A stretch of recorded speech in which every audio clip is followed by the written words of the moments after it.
Hello and welcome everyone to our 79th session of Hello Casa. My name is Michael and today I'm talking to James Swift from London in the UK. James is originally from the US, grew up in Seattle and studied in Perugia, Italy, attended the University of Washington, lived as a Peace Corps in Kyrgyzstan and received his MBA in Nice, France.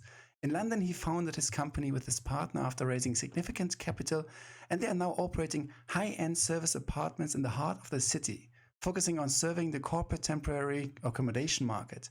Together, they grew UrbanStay from 0 to 3.6 million in turnover within the first 3 years.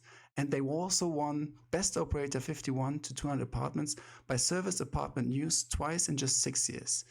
James, it's a real pleasure to have you on the show today. Why don't you introduce yourself to our audience? Sure. Thank you, Michael. It's a pleasure to be with you. As Michael said, I've been operating UrbanStay for the past 6.5 years in London with my wife, Jenny. We started it together and just been slogging it through ever since. It's a little bit difficult now, obviously, but as ever, we're hopeful for the future. We will come to that later and talk about the crazy times of COVID-19 right now. Walk us first of all a little bit through your journey to how did everything start with UrbanStay how did you also come up with the idea? Okay, so I moved to London about 11 years ago, and found it a bit difficult to find a job, obviously. Got a job as a bar manager rather, in the Terrace Bar of Harrods. And it was there that through a friend of mine, I met my future boss, who opened up a service department company in Canary Wharf at that time. This was about 2009 or so. He needed someone to go out and do sales, meet the clients, things like this. I'd never done anything like that before, but I wanted to get the hell out of bar work. So I met him. He explained to me the concept of service departments. It was the first time I'd ever heard of this sort of accommodation before. But the job role was just going out and meeting people and building relationships, which I thought I could do. I did for about 5.5 years in that company. I realized at some point I'd kind of plateaued, though. I was the head of business development. I knew the industry. I had great clients, fantastic contacts, but I felt it was perhaps time for a change. So I all in one fell swoop, I broke up with my girlfriend at the time, quit my job, and sold my flat. Okay. That I'd managed to buy, basically through commissions and things like that I'd earned. Yeah. I did that specifically so that I could go back to school and actually get a degree in business. So that's why I went back to school and got my MBA, because at the University of Washington, my degree was a double major in drama and political science, which, somewhat useless in the real world. I planned it in such a way, though, that when school started in October, I would have about 6 months off from when I left my job to when school started. Got it. And I decided to backpack through Southeast Asia for those 6 months. It was there that in Laos, in Vang Vieng, tubing down the Mekong Delta, I met Jenny. We were just friends, stayed in touch. And when I moved to Nice to start my MBA, that was also at the time that I turned 30. So I invited her and a bunch of other people. She came down for a long weekend and haven't been able to get rid of her since. That's a great story. Yeah. And then you moved together to London to Yeah, so we did a long distance relationship. I was living in Nice. She was still living in her hometown Trier in Germany. She was working for Amazon in Luxembourg. And we were seeing each other like every other week. Towards the end of my MBA, we knew that we wanted to be together. Couldn't find a job to save either of our lives. So I can't remember who brought it up, probably me. Just mentioning what I used to do before, thought we could maybe have a go of it. Went to friends and family, raised a bit of money, and we decided to just pack up sticks and move. We were in a long distance relationship for about 6-8 months. And from that, we decided to not only move in together in a new city, I mean, for us together, but also start a company together. Wow. It was a very interesting time. But I can totally imagine. And then you moved to London. So tell us a little bit about London itself. Like you know, I mean, you have like you were like, okay, it's not challenging enough to just start a company itself. I also want to do it in a place which I actually hardly know and which is also new to like both of us. So give us a thought how that was when you moved there. yeah, I mean, I had lived in London for 5.5 years or so Hmm. beforehand, and Jenny had only visited once for a few days, Hmm. so that was her experience. But she loved the city as well. Hmm. I think when we decided to do what we wanted to do, a lot of the reason behind it was for the past 5 or so years, I had built up a very solid network of clients, contacts, estate agents, you know, people like this that I was still in touch with. Hmm. Uh, so when we decided to come here, it was a very natural fit. I knew the city very well. I knew the layout. I knew the game, so to speak, Hmm. and I knew the right players. So when we started, we had we got two apartments in a development right at Liverpool Street Station, which is very central, Zone One, kind of in the city. Hmm. So financial institutions, things like this, are all around it. Hmm. Um, I immediately picked up the phone and just got in touch with my old contacts in the business travel sector, Hmm. and within a couple weeks, not hard to do with two apartments, but we were fully booked. Got it. So yeah, we took those two apartments and we went from there. We got another one in that building, another one in the building around the corner, and then another one. And I can't remember how it worked out, but then after about a year and a half, we got our first block of flats, Hmm. our Artillery Lane, which was actually right behind where our office is now as well. Let me back up a little bit before we go into the flats and also the locations. For a lot of people who are listening, I have not been to London. Hmm. Can you guide us through and give us maybe a quick overview of some of the neighborhoods and also especially the neighborhoods you're active in? Yeah, absolutely. I mean, if I wanted to go through all the neighborhoods, we do not have time for that. The really cool thing about London is that it's a city of different boroughs. Mhm. So you've got basically totally unique areas that have their own vibe, they have their own feel, they have their own nightlife, they have a totally different thing going on. Mhm. If you're in East London versus West London, if you're in North London versus South London, it's totally different. And then even within those general areas, you have different, like I said, boroughs and areas like Hackney in East London versus Shoreditch in East London are, you know, two very different places. In Mhm. West London, you've got Fulham and Chelsea, or you can even go so far as Richmond. I mean, they're totally different. Mhm. North London is well known for Camden, Angel. These are great places to go out, but also, you know, restaurants and art. It's huge. It's Mhm. huge. South London is a little bit quieter, has more of a villagey feel. It's again, it's got its own thing going on. Where I live, for instance, is well, at Deptford Bridge, but it's equidistant from New Cross, which is kind of a student area. Mhm. Greenwich, which is like maritime Greenwich, is Old Town, beautiful area, great restaurants right on the Thames. And then you've also got Blackheath, only about a 15-minute walk away, which is it's like you're not even in London Mhm. anymore. It feels like a little village, Wow. but you are. You're in Zone Two, London. So it's a city of just constant change, real fantastic diversity, and just a lot going on. It's a fantastic city. UrbanStay is focusing on business travel mainly. Yes, yeah. Um, Give us an overview of the locations your apartments can or are located, and also why it's definitely like why those locations are totally interesting for business travelers. Okay.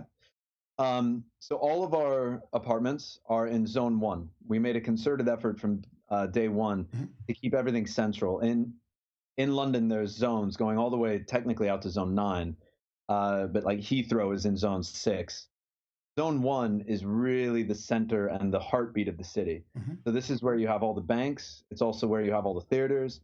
You have, everything that you would want Mhm. is in Zone 1. Westminster, Piccadilly Circus, places like this. Mhm. It's also where all the major companies are based. Mhm. So you've got your Google, your Facebook, Netflix, all the banks, pretty much within Canary Wharf, Mhm. are Zone 1. Mhm. So when we started here, we knew business travelers wanted to stay as central as possible. Mhm. We got lucky, and through a lot of hard work, we've managed to secure blocks of flats in very key locations within Zone 1. So we've got blocks at Liverpool Street Station, which is very financial services, Mhm. law firms, things like this. We've got blocks at Monument, which again is like investment banking. It's walking distance to Bank, which is where the Bank of England is. Mhm. Then we've got a block in Victoria, which is right around the corner from Buckingham Palace Mhm. and Hyde Park. It's like a 2-minute walk. Mhm. We also have a block in Oxford Circus, which is right in the heart of Fitzrovia, Soho area. So you get a lot of media companies there. And then we've got a couple blocks in the Notting Hill area, Mhm. Portobello Road area, which we get a lot of media companies, but also a lot of film production. Mhm. You've got Ealing Studios, and then Pinewood is that direction as well. So While yeah, while you guide us through right now, the thought which comes up for me is that you have to be super well networked within London, because in fact what you're doing is you're a matchmaker. You are building inventory on both sides. You have a very high inventory on the flat side, so you have to have like very good relationships and have to have a very strong network on the yeah, agent side. But also on the other hand, you have to have like very strong partnerships, but also or relationships with the corporations. Um, yeah. how did you make it that you like have been so successful on both ends? It all comes down to relationships. Hmm. So when you're dealing in B2B Hmm. business environment, it's very, very difficult to break in. Hmm. It is very much a who you know situation. Hmm. But once you are in, um, it's based on relationships, past performance, consistency, reliability, trustworthiness, etc. Um, so when it comes to the landlords and developers or estate agents that I've dealt with in order to get properties, uh, it's not just relationship, but it also comes down to, do you pay your bills on time? Hmm. And when it comes to the corporate side of things, so the travel managers, global mobility managers, et cetera, it comes down to the quality of the flats, so Hmm. how well they're maintained, the location of the apartments themselves, but also the service that you get. Hmm. So people want to know that you are there for their travelers who oftentimes have never been to London, Hmm. or very often have never even left their own country Hmm. before coming here. So you have to be sensitive to different cultures, different expectations, and in the business climate, of course, always maintaining an air of professionalism and consistency Hmm. in your product and your service. You just mentioned a very interesting point concerning, yeah, you just have to bill to pay the bills properly. I assume the London real estate market is one of the toughest and roughest worldwide. It's Can you, it, yeah, yeah, please go ahead and tell us a little bit about the real estate market in general, like investors, people, how accessible is it actually to just buy a property? Is it even accessible? Maybe even financing of apartments, the money which is being poured in. Give us an overview there. sure. Well, it's difficult. I would say, well, first of all, my business model is rent, and then we sublet, but it's not lets. It's we basically then book out the apartments to business travelers. But Hmm. all of our blocks we rent Yeah. ourselves. Now, if you were to want to come here and invest in a building, there's loads of opportunities, Hmm. but there is also a ton of competition. Hmm. In years past, at least for the maybe past 10 years, 11 years, after the 2008 financial crisis, it's just been continuously on the up and up. Hmm. New developments are popping up all over the place, um, which is also, putting a lot of pressure on the price, Hmm. which is going up and up and up. Hmm. At the moment, it's pretty dead, but this is really an It's an external exception. factor, Yeah. COVID-19. Yeah. You, you, you Uh, you just mentioned there's a lot of new developments. Is it that they're tearing down the old buildings, or is there how is new space being created? Because I know it. Like I had right now, like, or lately, several interviews from a lot of people from different countries, be it Berlin, be it San Francisco, be it New York City, and it's always like over and over the same topic of like, okay, there's no space anymore. You have to build yeah. high, or you have to build vertically, horizontally, like there's no space anymore, which then obviously has a huge implication on the real estate prices. How is it in Yeah. London? So it is the same, Mm-hmm. absolutely. And London's a very old city, so there's a lot of there are a lot of older buildings here. Mm-hmm. It's not insurmountable. They they do tear them down all the time. Mm-hmm. But because there is such limited supply and there's not the scope to expand so readily into areas that would be as high in demand as central, it definitely has a knock-on effect on the price. It's just higher and higher all the time. The thing about London, though, that is also very interesting, going back to what I said about diversity, is it's a very well integrated city. Now, some might take issue with that. I'm sure a lot of people might have their own disagreements with that statement. But what I mean by that is they have a lot of lower income housing, council housing, estates, things like this Mm-hmm. throughout the city, even in very central or otherwise very affluent areas. Mm-hmm. So you have a real integration of people and worlds, which really gives it a vibrancy that I think you don't get in other cities, where typically in another city, as new developments come in and new money comes in, the lower income bracket gets pushed out. Mm-hmm. And while that is true to a certain extent in London, it's not entirely the case. Mm-hmm. So there's opportunity for people to live in London that you don't have to be a wealthy banker, for instance. Got it. Okay, that's very good to hear because, for example, I see apparently like London more or less like manages that there is still affordable housing within the city. While, for example, I know that from Berlin that they have the rental cap right now. They just put a limit on it instead of just creating or increasing the supply of flats. They just say, okay, the property owners they're not allowed to charge more than a Wow. certain amount. So it's interesting that London more or less like manages it, and I think like maybe also the new projects are key to that, so that it's like, as you Yeah. say, like inclusive, and remains like that. Yeah, that's right. So most residential developers that build here, they have to provide a certain amount of that development for affordable housing. Mm-hmm. So Okay. it's a constant effort on the city of London to make sure that that happens. Concerning square meter prices in general, I know it's super hard to average that out. It would be impossible, to be Okay. honest. I mean, I can give you an example. Just I know there's a development right on the south end of Lambeth Bridge. Mm-hmm. One beds start at like £800,000, for purchasing a one Okay. bed would maybe be 50 square meters. Uh-huh. Um, if you go east, though, say right where I live, Mm-hmm. like Deptford Bridge, south of the river, very nice new build, one bed flat, same quality, 50 square meters. You could get that for probably around 350. Wow. Okay. And they would both be of the same quality, and both within Zone 1, Zone 2, Central London. So there's a total. Why is that? Is it holistically?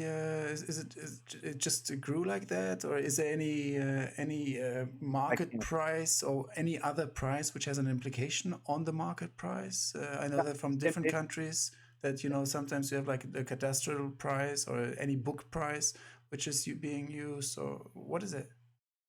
I can't really speak to it, to Mhm. be honest. I mean, my expertise is not in the purchasing Yeah. market, or the sales. Um, I can just say from what I know that I've seen, and also the rents that we pay Hmm. are very different depending on where you are. Got it. So I think it like everything in real estate, it's location, location, location. Got it. Okay. Yeah. Let's move to your business back and also the dynamics of your business. Okay. Business travel. You are focusing on business travel itself. You focus. That's why you also focus on exactly the center of it. Do you see when you talk to maybe other people who are doing more or less the same service but are focused on leisure? Do you see any huge difference on what is for you key in order to remain competitive and being even on top of the market, while this might be not the case for leisure? Yeah, definitely. I mean, probably about 15, occasionally 20% of our revenue does come from leisure, Mm-hmm. which we would get through, online travel agencies like Airbnb, Booking.com, etc. Mm-hmm. It's not our core focus though, because the wear and tear on apartments is Mm-hmm. significantly higher. You've got people Sure. coming and going. Yeah. Um, you don't know necessarily who your guest is, so you have a Mm-hmm. little bit of concern in that regard. Yeah. Not all the time people are who they say they are. Whereas Mm-hmm. when it's business travel, you know exactly who you're dealing with. Mm-hmm. You know the client, and you know that this is an employee of that company. They're going to treat that apartment like their home, because at the end of the day, they're representing their company. Mm-hmm. So it's much safer. You also get much longer stays with business travel. So our average length of stay is between 30 to 45 nights. Mm-hmm. You have much less turnover, much less apartment wear and tear, Mm-hmm. consistency of the travelers, predictability of the business as well. Mm-hmm. So you know the clients and you know their demand. You can forecast much more readily, much more easily than you can leisure. Mm-hmm. There's a whole host of reasons, I Mm-hmm. think.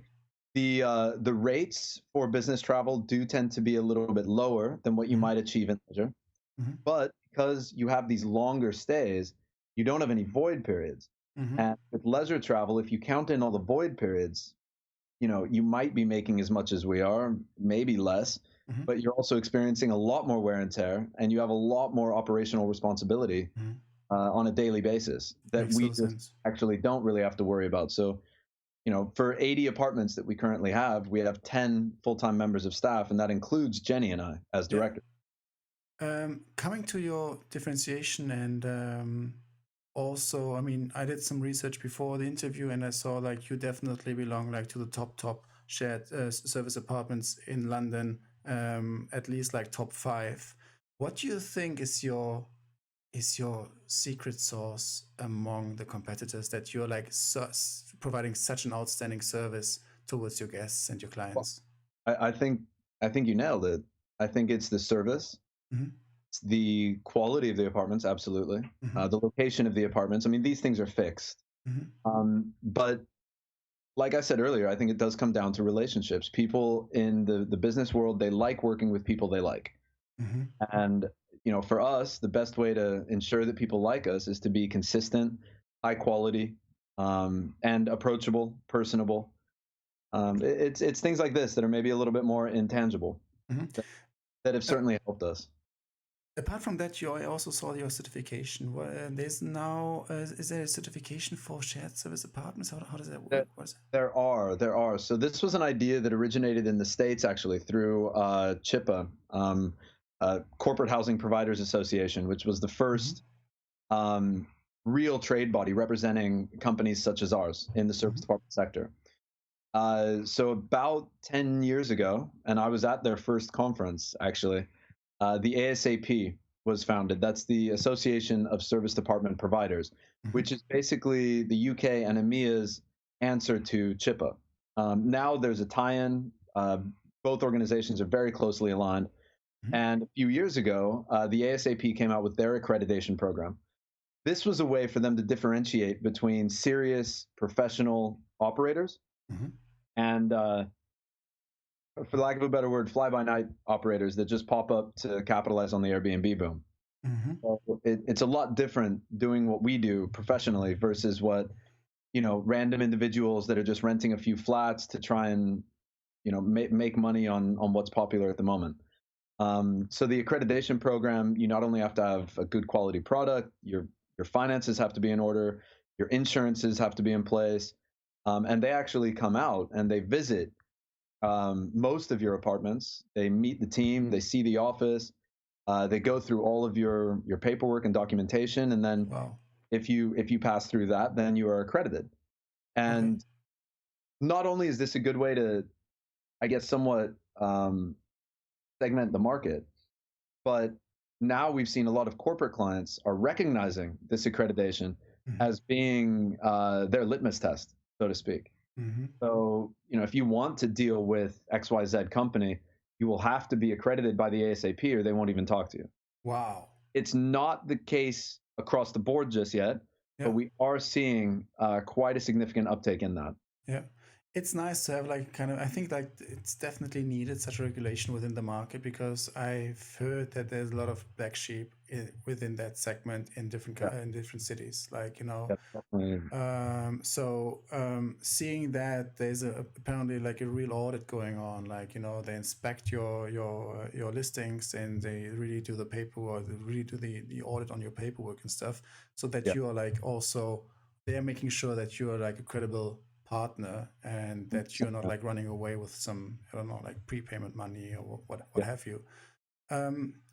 Now coming a little bit to, let's say, the COVID-19, it's I'm curious about the impact on the entire market in London, and also how you're dealing with it, and give us like direct insights from your perspective. Yeah. Well, this awful, for lack of a better word. I mean, it really hit in March. We had a slow winter, which is typical. Things kind of slowed down around Christmas, New Year's. We were picking back up in February, and when we opened March, like from March 1st, we already had about 60% occupancy in March. So to start the month at 60%, fantastic place to be. The first week or so, we paid all of our rents, looking forward to making that money back, and then kicking forward into the high season. Within about 2 weeks, though, our occupancy dropped to around 20%. And we had to pay out all those cancellations and everything. And all of a sudden, our backs were on the ropes. It was the worst thing I've ever had to deal with professionally, easily. Luckily, all of my landlords understood the situation. They were all very, very accommodating, willing to work with us. And I managed to negotiate, if not a rent holiday, at least a rent deferral with everybody. That is now coming to an end. We are going to start ideally picking up business now moving forward, so that we can start paying again in July. However, that was the idea. However, now the UK has instigated a mandatory 14-day quarantine for anyone arriving from in the country. So I'm now back to the drawing board with all of my landlords. I've had some very, very productive conversations today already. Again, everybody recognizes the situation that we're all in, and luckily everybody has been willing to, work out a plan with us that we can both come out of this hole, fully recognizing the fact that I sincerely doubt business is going to return to normal for at least the next 10 or 12 months. Wow. 2020 generally it's a total write-off, and everybody's feeling it. Do you expect the market clearance competitors? I mean, we're obviously, like, knock on wood, I hope that no one will, but I mean, you describe a situation like that, there might be some players definitely leaving the market. Yeah, I'm sure that there will be. I touch wood. I hope we're not one of them. Yeah. But no, we've already seen some exits, unfortunately. And I have no doubt there may be more to come. It's difficult for SMEs, small, medium-sized enterprises such as ours, to weather the storm, because we don't have necessarily a significant amount of cash reserves or anything like that that bigger players might have, or maybe they have a network of, not a network, but rather an investment fund behind them that can help them weather the storm. We don't have anything like that. Jenny and I are both 50% shareholders of the company, so everything is up to us. Okay, let's now move on to the brighter side and to the future. Why don't you share with us some of your listings, so that also the people listening to us right now and also watching maybe on YouTube, they can have an idea of some of your listings which you're offering. Right now, I'm looking at the short view apartments. Why don't you give us an overview of this listing and explain a little bit about this amazing apartment right now? Yeah, absolutely. So the Shard View Apartments were the second block that we ever took on. Mhm. We've been there for a number of years. The pardon me. It's a fantastic location. Mhm. It's right in the heart of Monument, which is on the north end of London Bridge. Mhm. The reason that we call it Shard View Apartments is every single apartment has a view across the Thames of the Shard. Mhm. So it's very modern, lift access to all floors, but it was developed from a very old library, what was a very old library. So Mhm. the external facade is gorgeous, red brick, Mhm. um, right opposite Old Billingsgate Market, Mhm. um, and walking distance to the area's best bars, pubs, restaurants, shopping, and a lot of financial institutions as well. So it's a great location for both business and leisure, Mhm. actually. Yeah, Perfect. You have another one, the luxury Oxford Circus Service apartments. yeah, yeah. These are great. So Oxford Circus was the most recent block that we took, actually. It's about a 10-minute walk from Oxford Circus, right in the heart of Fitzrovia, kind of Soho area. And this block was, again, totally redeveloped Mhm. to a very, very high standard. So we're talking marble bathrooms, double glazed soundproof windows, granite countertops, everything uh, very, very modern. It's tucked away off the hustle and bustle of that area, which can be Mhm. very busy and noisy, typically with buses and people. It's actually around and then down a close. So it's a very quiet area, Mhm. very private, and very high spec. Mhm. The two-bedroom apartments are about 85 square meters. Mhm. One of the three beds is even a duplex. Mhm. It's a fantastic block. It's a beautiful apartments. Regent's Park, quite close as well. As well, It is, yeah. as much as Hyde Park. It's not that far either. So I Very, mean, very, yeah, very near to everything you'd perfect. want to be in if you were staying in London. Yeah, London Victoria Apartments. Give Yeah, us an overview of that one. that's another great block. I'm gonna sound like a broken record at some point. But no, we've operated out of that block for a number of years. I have a very good relationship with the landlord. Mhm.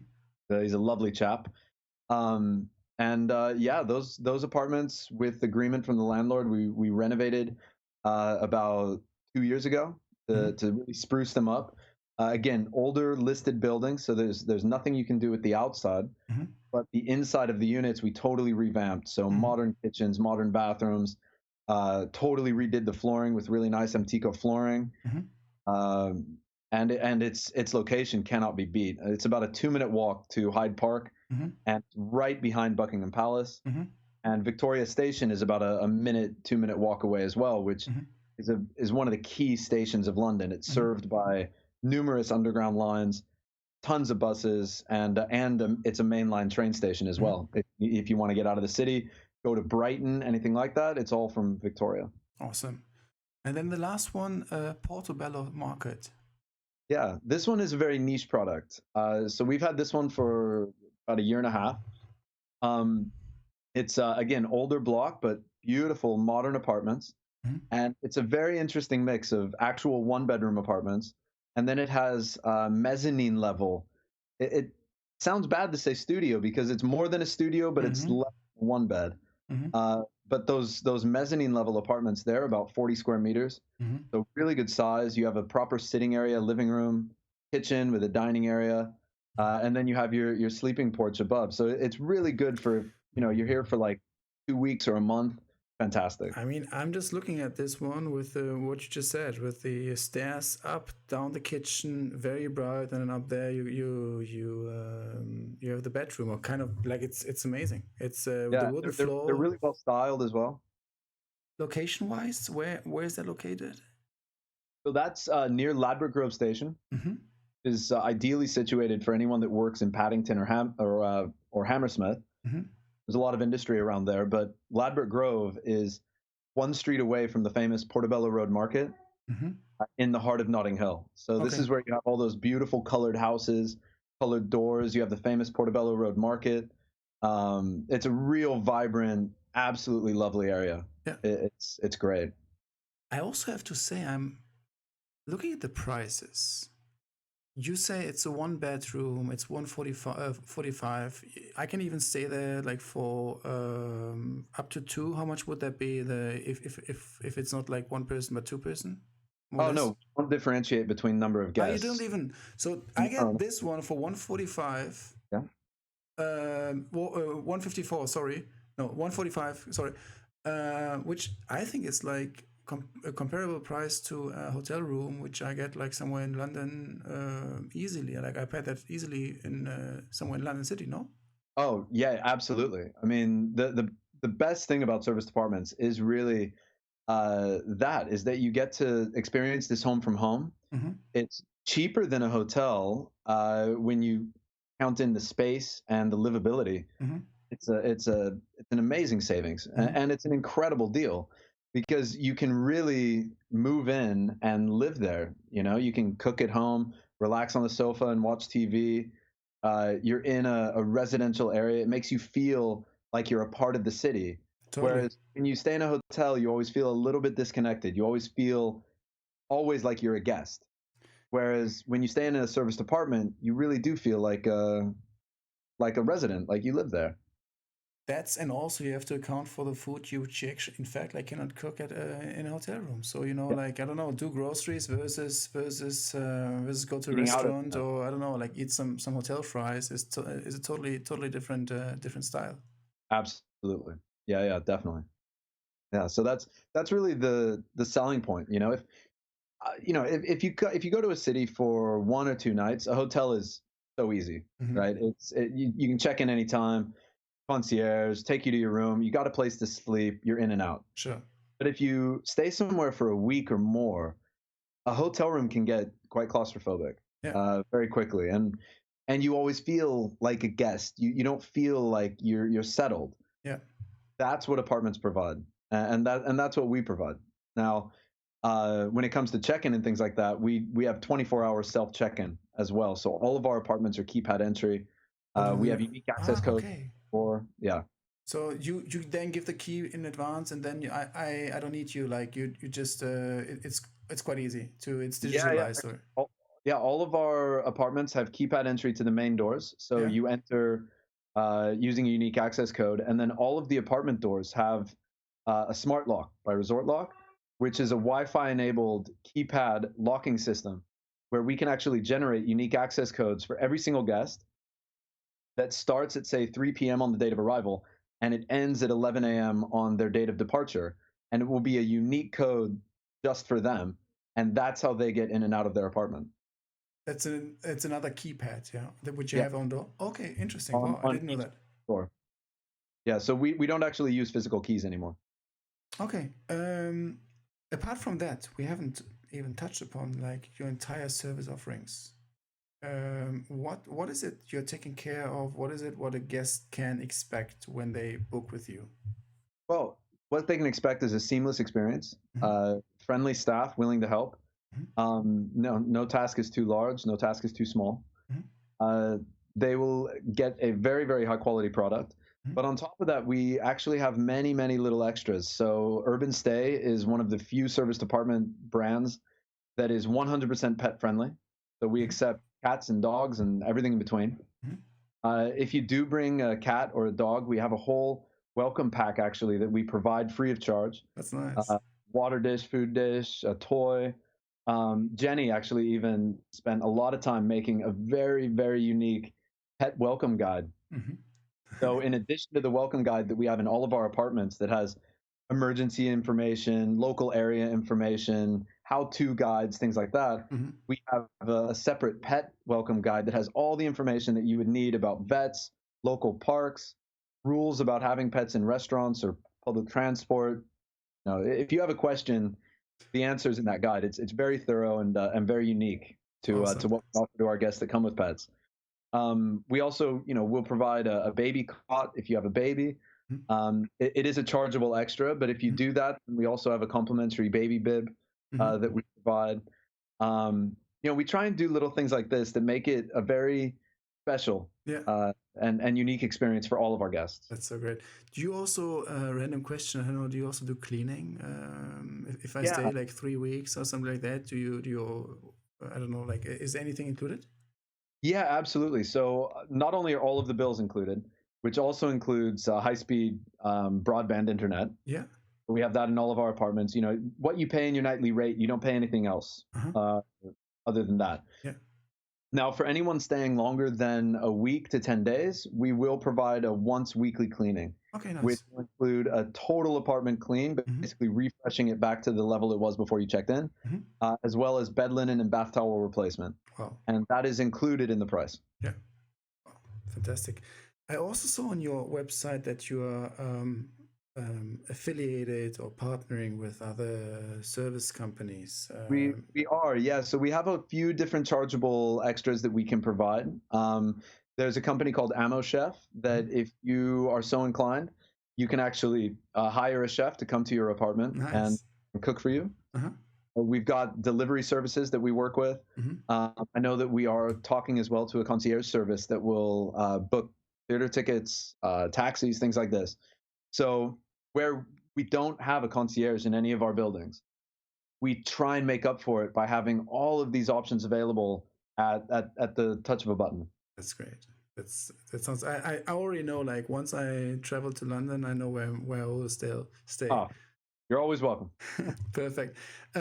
Some final thoughts and maybe also advice for other real estate professionals, other people in the segment, maybe investors, maybe potential travelers to London. What are your 2 cents would you like to share with the audience? Well, I would say it's a great place to get started. If you want to be a service department operator, or if you're looking to invest into the sector, it's not only a globally growing market, but in UK and London specifically, it is growing through leaps and bounds. There's a company now, Service Department News, that it's global. They do have a very London focus as well, which is very nice. I know Piers Brown very well, and he's constantly having these breakfast meetings and various luncheons where you just hear about the exciting things happening in this sector, and it seems like every day there's something else going on. There's a new apart hotel, there's a new operator, or an operator that you already know that's taken on a new block. And the reason for that is the demand in a good year is not abating. The demand is just increasing year on year. I think corporate clients are becoming more and more comfortable with service departments, especially with accreditation, lending them a little bit of credibility that they may not have had before.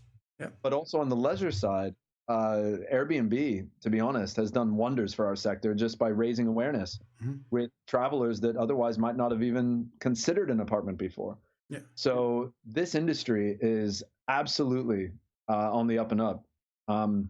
Once we get through this terrible coronavirus situation, I think it's going to grow by leaps and bounds, even more so than it has already. Awesome. How can people contact you if they want to reach out to you? Do you have an email? Share with us all your contact details. Yeah, absolutely. So I would be more than happy for anyone to contact me directly. My email is james@urban-stay.co.uk. Perfect. And if you had any questions about our company or wanted to see any of these apartments or any of the other apartments that we offer through our preferred network of suppliers, because we are now branching into a little bit of agency business as well, you can visit our website and see our full product offering, which is www.urban-stay.co.uk. Perfect. I'll put all that information to the show notes so that people can directly reach out to you. James, it's been a pleasure. You taught me so many things about London, about shared service apartments, about the dynamics of the real estate market in London, about the neighborhoods, also the importance of living in a good neighborhood in London when you're a business traveler, not to be too much outside, but also you also showed us the interesting listings, especially the particularity of this value proposition, to say like, I rather prefer to stay in one of your listings than in a hotel once I stay like a little bit longer. And in the end, I totally feel how much of an expert you are of your market. You're not only like an expert with all your relationships in UrbanStay and also in London, but also like a real estate investment expert. So I really appreciate your time and also all the information you have been sharing with us. It's been a pleasure. Oh, thank you, Michael. It's been an absolute pleasure for me as well. I really appreciate your time. Thank you, James. I wish you well. I send a lot of energy to London, and let's hope that the coronavirus is gonna go away as fast as possible, so that you can go back to basic. Yeah, just want to get back to business. Back to business. That's the word. Exactly. Yeah. James, have a good one. Have a good evening, and thank you so much. Bye bye. Thank you. Bye. Bye.